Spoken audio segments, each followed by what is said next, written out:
What good is the hard hand of justice if it strikes down the guilty and innocent alike?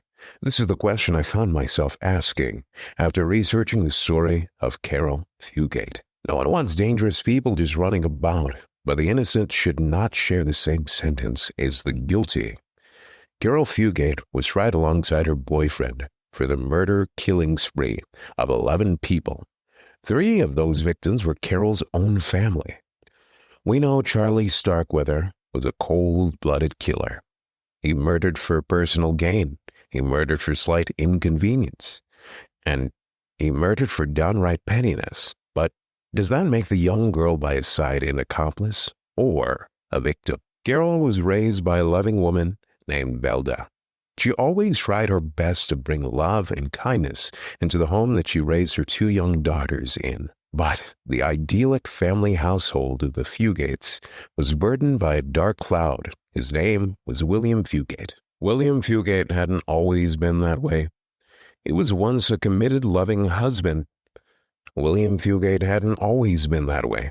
He was once a committed, loving husband and a committed and reliable dad to his 2 daughters.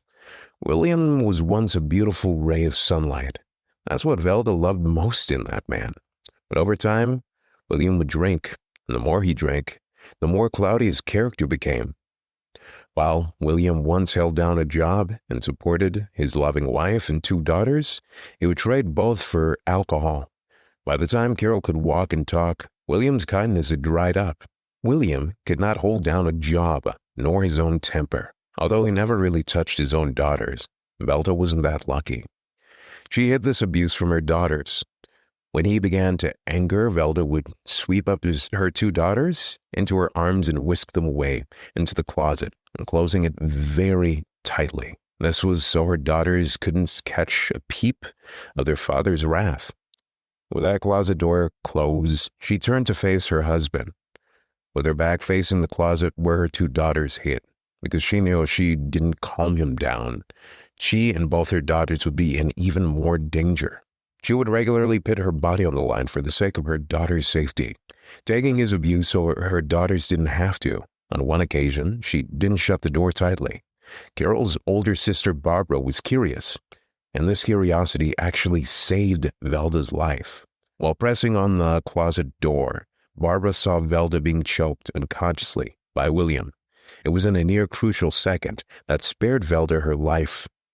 Barbara, being the older of the 2, rushed to the kitchen to find the biggest kitchen knife in the drawer. Carol, fresh out of diapers, took the safer approach. She grabbed a hammer and started smashing at her dad's toes. Williams was startled off of Velda and started jumping from foot to foot, avoiding Carol's hammer. That's when he saw his own daughter, Barbara, run from the kitchen with the biggest knife that young girl could find. William turned the other way and ran so fast out of the home that he probably broke a couple speed limits. That day, Velda promised both her daughters that they would live a long and happy life together. Away from William Fugate, fate would be too cruel to let them keep that promise. The Fugate home would, in the meantime, be fatherless. For over a year, Velda would find herself working down to the bone for her 2 daughters, paying bills for a home they could not afford, and keeping her daughters fed with what little money she did have. It was hell for Velda, in that first year at least. She owed a better life to her 2 young girls. They saved hers after all. On a quiet Christmas day, William Fugate would return to the home. No words would be exchanged between him and his family. He packed up his things and just left, without any money for Christmas. William being out of their lives for good was the only gift the Fugate home could afford. That it was the last Christmas the 3 would share in that home. They would move closer to Velda's mother. Having someone to look after her kids made the long working hours less of a worry for Velda. Velda must have been a more beautiful woman, the less she stressed, because through her job she met a man named Marion Bartlett. He was everything William wasn't: sober, gentle, reliable, and a loving father. Eventually, Velda would drop the last vestige of her former marriage after marrying Marion. Velda would take up the name Bartlett. The better life she had promised for her daughters was right in front of them. They were suffering as Fugates, but in their new life, in their new family, They would thrive as Bartletts. They would even welcome a little baby girl into the world by the name of Betty Jean Bartlett. Everything was peachy until fate set them on a collision course for disaster. Charlie was a tornado given human form, destructive and unpredictable. He would violently tear apart families that were in his path, leaking rubble and tragedy in homes that once held people. He cared more for what lives he could destroy than he did for his own freedom. But before there was a monster, there was a boy. Charlie Starkweather had a normal childhood, definitely nothing that would birth a serial killer. It was the third of 7, and the only child in his family that was a serial killer. Going as far back as he could remember, Charlie was always picked on for his legs. He had bow legs. His legs and his knees would bend outward and apart like 2 archery bows. He would also be plagued with a bad eyesight and a speech impediment. These conditions were volatile rounds of ammunition for his schoolyard bullies. We didn't always get along with our classmates on the schoolyard, but Charlie took petty insults to heart, eventually festering these thoughts that would begin to mutate in that young boy's psyche. By the time Charlie was in high school, he was an entirely new person. He wouldn't be a target for bullies. Instead, he adopted an aggressive, street-tough demeanor, stealing directly from James Dean, of course. While in school, he would dominate in gym class, using his strength and aggressiveness to dominate sports and other physical activities. But while outside of class, he would hang out with street toughs and local boys of his age. They formed a little street gang that would go around and steal cars to sell to junkyards, fence alcohol across state lines, then sell that alcohol to his fellow classmates, and even engage in gang fights. Carol's sister, Barbara Fugate, was in the same senior class as Charlie. Barbara's friend dated Charlie's older brother, Rodney. Rodney had introduced Barbara to Charlie for a double date. The date was uneventful, but the four would still go and hang out regularly. That was until Charlie brought Von Butch. Barbara would eventually marry Von Butch. However, the two wouldn't start dating at first. Von didn't feel comfortable dating his friend's girl. Barbara went on solving this by looking for a girlfriend for Charlie. She would eventually introduce him to her own little sister, Carol Fugate. They were a whole 5 years apart, but apparently in love at first sight. By the time the two dated, Charlie was a high school dropout. Carol was only 13, so Barbara had to convince her parents to allow it. Barbara would go on to regret this decision for the rest of her life. All the two were smitten at first. Charlie's life would take a turn for the worse. First, having his car involved in an accident. He was using it to teach Carol how to drive. Carol was so comfortable behind the wheel that Charlie let her drive to school, unsupervised, practically every day of the week. For Carol, being able to drive to school made her popular with her friends. One day, she got into a car crash in Charlie's car. She was rear-ended while exiting a parking space. She would be unharmed, of course, but that didn't stop her and Charlie from getting into trouble. A judge made Carol write an essay about the dangers of underage driving. Charlie would be dealt with by his father. He threw Charlie out of the house, through the window. He was not happy. Charlie found himself homeless until finding an apartment that was right next to the Fugate. Now, known as the Bartletts, he was never much of a hard worker and regularly ditched work. This was becoming a problem because now he had rent to pay. On top of that, he began developing an unhealthy attachment to Carol. Living so close, he could see her practically every single day. Whenever Carol wasn't home, he'd accuse Carol of cheating. Whenever he did have money, he would spend it all on Carol.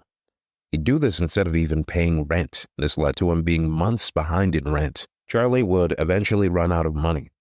During this tumultuous period, Charlie struck up a friendship with the workers at the Crest service station, particularly those on the third shift. It would often show up around the start of the shift, when the cash in the register was being counted. Initially, Charlie would park his car in the service station parking lot overnight. Whenever he got kicked out, either by his parents or kicked out of his apartment for not paying the rent. As long as he kept to himself and didn't bother anyone, he was able to stay there. Using the washroom to freshen up and even spending the night in the diner to read or rest. Initially, Charlie managed to keep a low profile, and the staff tolerated him as a bit of a harmless vagrant. But as his behavior grew more and more erratic after losing his job, he became a bit of a nuisance and an inconvenience to the staff rather than someone worth helping. Charlie wasn't delusional. Charlie was delusional, but not foolish. He didn't try to win anybody's favor. Instead, he kept his head down and went on unnoticed, just as a helpless beggar for now. And that was until it was too late for anyone to catch him. Charlie, he was actually setting his sights on stealing the money from the safe. And unfortunately for Robert Culvert, he was just 21, an employee, and he barely had the job for a few more weeks. He became Charlie's first victim. After pilfering $160 from the cash register, Charlie rifled through Robert's pockets, taking an additional $60 before callously shooting him point blank in the back of the head. During the next weeks, rumors about Robert's murder were making its way across town. Charlie would even joke about robbing the Crest service station with his friends. Because Charlie had a lot more money, he really didn't try his best to hide it, either from his friends and especially from Carol, who was practically showering her with it. While buying a bunch of clothes, he was reported to the police by a cashier. People in town knew Charlie and knew he was broke, so him suddenly having money was really, really suspicious, especially after the robbery. While shopping for clothes, Catherine Camp would catch him paying with a large amount of cash. She would tip off his description to the police, assuming correctly that Charlie was the killer of Robert Culvert. The cops never further investigated Charlie. This mistake would prove to be even more deadly. The Robert Culvert murder was in December the 1st. Charlie's next murder would be more than a month later, on January 21st, 1958. So prior to that, Charlie and Carol were having another argument. Charlie was his usual paranoid self, but Carol was sick with the flu, and let's be honest, probably sick of Charlie too. Charlie, he loved Carol, but more than that, he loved to keep her to himself. So when he heard Carol tell him to leave, something snapped in his head, and all Charlie could see was red. That would be the last day Carol saw Charlie in a sane light. She would have returned to school Tuesday, January 21st, 1958, when she got over her flu. Carol left the home to attend classes like she always did that morning. While she was away, Charlie would enter the home, and he would brutally murder Carol's mother, Velda Bartlett, her stepfather, Marion Bartlett, and her baby sister, Betty Jean Bartlett. Now, Charlie would go on to later claim under interrogation that he did this all in self-defense. However, Charlie had no defensive wounds, and while Mary and Velda were shot, Betty Jean died of blunt force trauma. How threatened was Charlie of a 3-year-old? Next, Charlie would get rid of the bodies and wait for his next victim, Carol.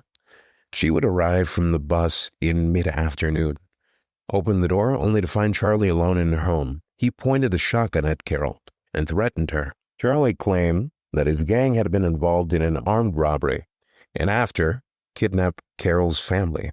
And if she didn't do everything he said, Charlie's gang would have them all murdered. Seeing an empty home with no family, Carol believed him easily. Another factor that made it very easy for her to believe this lie was their significant age gap. Carol was only 14 at the time, while Charlie was 19 years old. He needed an accomplice for what he was going to do next, even if it was a 14-year-old. Carol's family wouldn't be his last victims. For nearly a week, Carol and Charlie would hold up in the home, long enough to get the cops called on them, at least a few times. See, Carol's older sister had married and moved out, but would regularly drop by the home to check on the family. Same with Carol's grandmother. They dropped by a couple times, and Carol was put in the same horrible position. Charlie was holding a gun and was ready to shoot anyone who entered the home. Carol armed herself with the lie that her family was violently sick with the flu. Carol's sister Barbara and her grandmother Pansy wouldn't believe this. They'd still drop by practically every day to try and get a peep of the family. Carol's sister Barbara and her grandmother Pansy would still drop by practically every day to try and see them. Carol, scared for her life and the life of her family, believed that they were all being held hostage. She had to fight the urge to tell her own grandmother and sister the truth. Each time telling them to stay away, the family's sick, you're putting them in danger if you enter the home. Cops would be called, but Carol held on to the flu story, even in front of them. All these visits occurred over the course of less than a single week. No one who visited the home ever saw or even heard from the Fugates. Officers even broke into the house on one occasion with the help of Carol's grandmother Pansy. They didn't find the bodies of the Fugates. They didn't even find Carol and Charlie at all. The house was completely empty. The cops left the home, believing the family just went on vacation. Charlie's brother Rodney actually heard of this vacation story and didn't believe it at all. He wasn't the only one. Carol's brother-in-law, Bob Von Butch, had driven to the home on several times with Barbara. When he heard that Rodney was also skeptical, the two met up and headed to the home. The two would circle the house a couple of times before they noticed something out of place. It was the chicken coop. The chicken coop, which was usually unoccupied, now looked stuffed full of something heavy. Bob, checking out the coop, found where Charlie hid the bodies of the murdered Bartletts. On January 27, 1958, the bodies of 57-year-old Marion Bartlett, 36-year-old Velda Bartlett, and 3-year-old Betty Jean Bartlett were finally discovered. The police would be called immediately. Now, only one member of the household was unaccounted for, Carol Fugate. Charlie and Carol had a good head start over the police, investigating at least. Unfortunately for the investigating team, Charlie had taken Carol out with him on the town to run a couple of errands. They hadn't even intended on, running away. Before they left the house, there were two very specific events that took place that the prosecution dishonestly attempted to flip to try and throw the book at Carol. One night, when Carol was home alone with Charlie, Charlie tried to initiate sex with her. The prosecution tried to frame this as consensual. However, Carol was never actually sexually intimate to Charlie, at least prior to this. Given that Carol believed that he was holding her family hostage, it's more believable that it was force. Carol wrote a note that read, "Help, police, don't ignore." She would slip this into her jacket pocket before leaving with Charlie Starkweather. When she was arrested, the police found this note, swore under oath about this note's validity. However, the note was never given to Carol's defense team. This bit of evidence would somehow disappear from police custody. Charlie, in the meantime, would leave the Bartlett home, coincidentally the same day the bodies were discovered. This was mere coincidence, not planning. They weren't trying to escape the police, but rather commit more murders. August Myers was in his 70s and hardly knew Charlie, at all. On a few occasions, Charlie would, with a few of his friends, hunt on August's land with his permission. But besides the yearly hunting trips, Charlie hardly bothered August. So when Charlie's crime spree brought him to August's rural Lincoln, Nebraska home, he was definitely more surprised than scared to see Charlie at his home with a shotgun. Given it was rural Nebraska, the gun wasn't very unusual. What was unusual was the car. While driving in, Charlie had gotten stuck in a snow embankment on August's property. Charlie hopped out of the car with Carol still in there and asked August to grab his horse to help him pull the car out. Just as August obliged his request, he turned around, only to be shot by Charlie. After a single gunshot, his dog came running from his home, full speed, sprinting to attack Charlie. But Charlie hit the dog with the butt of the gun before it could retaliate. August's dog would be injured from the altercation and attempted to flee. Charlie tried his best to finish off the dog, but the gun jammed just as his act of cruelty was about to commence. This gun jam was only a brief reprieve from Charlie's bloodlust. No one is ever guaranteed to be spared from Charlie. After ransacking August's home for money and food and guns, Charlie was back on the hunt. But before leaving, Charlie would find August's dog hiding away in a small, tucked-away part of the property. It would growl at him one last time before Charlie killed it with one of August's hunting rifle. Charlie still needed help with getting his car out of the driveway and onto the main road.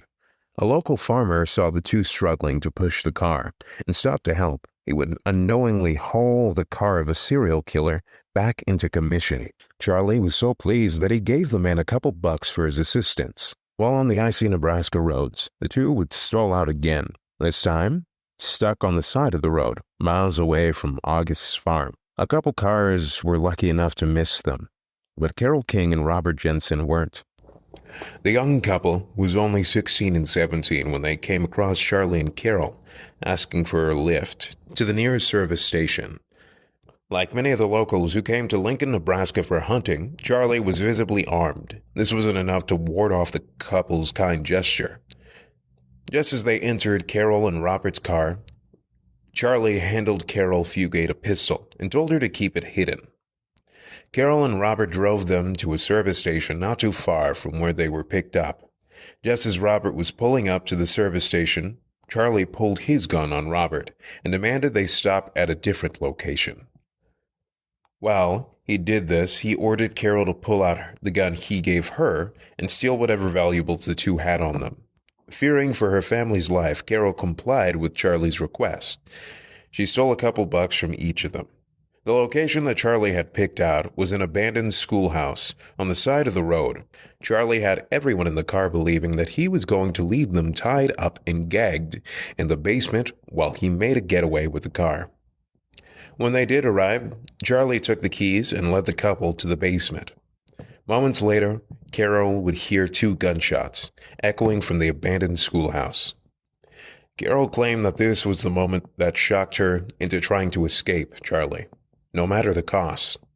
But for the prosecution, this out of all 12 killings was the only one Carol was charged with, because she, under Charlie's direct orders, robbed them. Carol, she saw the backpack of the couple. They were still in the back seat. But through some quick thinking, she told Charlie that she would get rid of the evidence. While Charlie drove away from the crime scene, Carol would drop books and belongings to Robert Jensen and Carole King, one by one, creating a bit of a trail for any authorities to follow the deceased and hopefully follow them.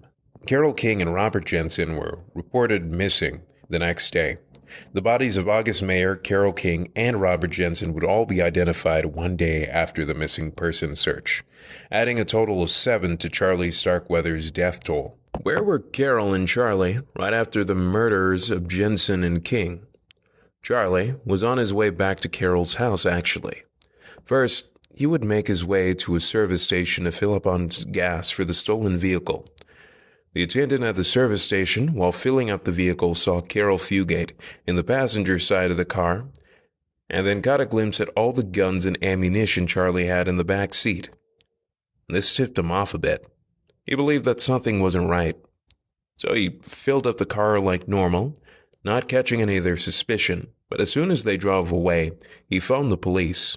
Charlie would stop a block away from Carol's home before he was blindsided by all the police filling up the block, all in search of just the 2 of them. Charlie, being in a whole different vehicle, most likely saved him from being arrested right then and there. That, and the cops not being all that observant. Charlie changed his plan and made his next move. The next day would be January 28th, 1958. That day, Charlie slaughtered an entire household. Carol would be asleep while Charlie broke into the house. Turns out running from the police isn't exactly cheap. Charlie, being the genius he was, thought he would stake out the homes on the rich side of town. He stumbled into the affluent Ward estate. While C. Lawler Ward was out of the home, Charlie broke in.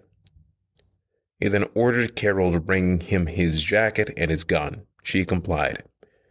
Carol did try to make an attempt to run out of the house, but Charlie had locked the main doors, trapping Carol in. Carol would just fall asleep in the library. She would be awakened twice, once to Charlie holding a shotgun by her face while eating pancakes, and the second time, something far more shocking. Charlie covered in blood and holding a used and red-stained kitchen knife. The pancakes came from the maid, Lillian. She was the attending maid of the estate, and she happened to be working when Charlie broke in. Charlie was armed and had gunpoint tied her to the bed. The bloody knife came from somewhere else. Clara Ward was still present in the home when Charlie broke in. The 2 bumped into each other. Charlie had a knife, and she had a neck. After the murder, Charlie ordered Carol to clean off the knife. It was around that time that C. Lawler Ward returned to the home. When Mr. Ward entered the home, he was met face to face with an armed intruder. Charlie held the barrel inches from Lawler. The second he reacted, Charlie emptied a shell and shot him dead on the steps of his own home. Charlie would turn his attention to the tied-up maid. Carol would suggest that they move her to make her more comfortable before they leave. Without warning, Charlie stabbed her, and while she screamed, he stabbed her again and again until she was dead silent. With that, C. Lawler Ward at 47, Clara Ward at 46, and Lillian Fensel at 51 would all lose their lives on January 28, 1958. By the next day, Charlie was already dragging Carol around in a stolen car from the slain Wards. They were all the way in Wyoming, but the news of the Starkweather murdering spree traveled faster than Charlie could drive. In a small, quiet Wyoming parking lot outside of the town of Douglas, Mayor Colson, a traveling salesman, was quietly catching up on sleep in his car. And like a little Freddy Krueger, Charlie was about to ruin that. Charlie shot at the car, killing the 37-year-old Mayor Colson while he slept. Charlie had murdered Merrill Colson to steal his car and to keep the attention of officers off of him. The two had been driving to Wyoming in a car stolen from the Ward home. Charlie was in Wyoming on his way to Washington, actually. He had hoped that his brother, who lived there, could help him out. Carol had other plans. As soon as Charlie left the car, Carol hopped into the driver's seat, hoping that she could just drive away, maybe try and get some help. She struggled, however, with the automatic, since Charlie had only taught her how to drive stick shift. And Charlie turned around and caught her just before she could drive away. He barked at her to get into the dead man's Buick. But Charlie struggled with the emergency brakes on the Buick himself. While his back was turned, a man named Joe Sprinkle approached the car. Joe had heard the commotion and headed towards the parking lot to see what was up. Joe saw the two young people struggling with a car and offered help. This startled Charlie, and he pointed his rifle right at Joe, ordering him to release the emergency brake. Joe was quick to reach towards the car, but this was only a distraction. Joe's hand quickly changed direction and swiped at Charlie's gun. The two began to wrestle and fight over the gun. While this was going on, Carol was running the street trying to wave down a police officer. She was able to wave down Deputy Sheriff William Romer. She pled for the officer's help, screaming, "He just killed a man. He killed other people. He was going to kill my mother, father, and little sister. Help me. He's crazy." While Carol was being taken into custody, Charlie was in a high-speed chase, running from the cops. His vehicle would eventually be fired upon, leaving it inoperable. Shortly after, Charlie surrendered to the authorities with minor injuries. At the end of Charlie's rampage, 11 people were dead, and the anger of the community would hit down hard, but not just on Charlie. Carol was looked after by the sheriff's wife. Immediately following Charlie's arrest, Carol would be heard weeping, saying she wanted to see her family and little sister, asking why they didn't call her. Hazel Heflin would lie to Carol about the lines being busy. Hazel was well aware Carol had no idea her mother, father, and little sister were murdered. Carol was still in hysterics, so she was given sleeping pills and taken to a psych ward. On the psych ward, Carol saw a patient being violently subdued by a member of staff. This put Carol on edge. Carol would spend the night at the psych ward, only to be awoken by two officers wanting to ask a few questions. They even had a telegram from her sister telling her to comply, so she did. But what Carol didn't know is that this was an interrogation. She was charged with first-degree murder, and that her statements would be used against her in a court of law. Carol was only 14 at the time and was interrogated for hours and bullied by investigators into admitting to a fabricated story that would prove her guilt. The questions were often leading and sometimes sexually gross in nature. Carol was well aware of Charlie's sexual assault on her in the home. However, Carol was 14, not sexually active, and Charlie did not maintain an erection and definitely didn't penetrate her. From Carol's perspective, they did not have sex, and the investigators were just being gross perverts. Carol would even ask for a lawyer partway through the interrogation, only to have her request denied for almost a week. After the interrogation, Carol was taken to a Wyoming jail. She was still confused and scared from the day before. She was informed of her family's murder before being sedated again. Carol would eventually be taken back to Nebraska to be put on trial for first-degree murder for Robert Jensen. I will definitely need a whole part 2 just to go into the trial alone. The whole trial was a kangaroo court. Members of the jury were taking bets on the case's outcome. Evidence such as Carol's letter to the police were never given to the defense. Charlie Starkweather was the primary character witness for Carol. They got Charlie to turn on Carol by showing him angry letters she wrote about him. The jury was never told about Charlie's failed polygraphs. The same judge in Charlie's case was overseeing Carol's case. Instead of recusing himself, Charlie would meet privately with his lawyer and the judge on multiple occasions and even receive candy for his cooperation. The jury made their votes based on whether or not Carol would receive the death penalty. Instead of whether or not the evidence proved Carol's innocence. The trial was a compelling episode in and of itself, and if we hit our Patreon goal of, let's say, about $100, I'll cover it in great deal in a part 2. Charlie would only be put on trial for Robert Jensen. After being found guilty, he was given the death penalty. On May 23, 1958, Charlie would brag to his fellow inmates that he would only be truly happy if Carol was sitting on his lap while they pulled the switch. Charlie would work with the prosecution to help find Carol guilty of first-degree murder in the perpetration of a murder on November 21, 1958. Since she complied with Charlie's order to hold the gun during the carjacking, at just 15, Carol was the youngest woman to be found guilty of first-degree murder. Charlie would be executed on the 25th of June, 1958. He would later be buried in the Wyuka Cemetery, the same cemetery Mr. and Mrs. C. Lawler were buried. Although not a happy ending, Carol's sentence was eventually commuted down to 30 to 50 years in prison in 1973. She would later get parole after 3 years and complete parole in 1981 and would be a free woman after nearly 18 years in prison.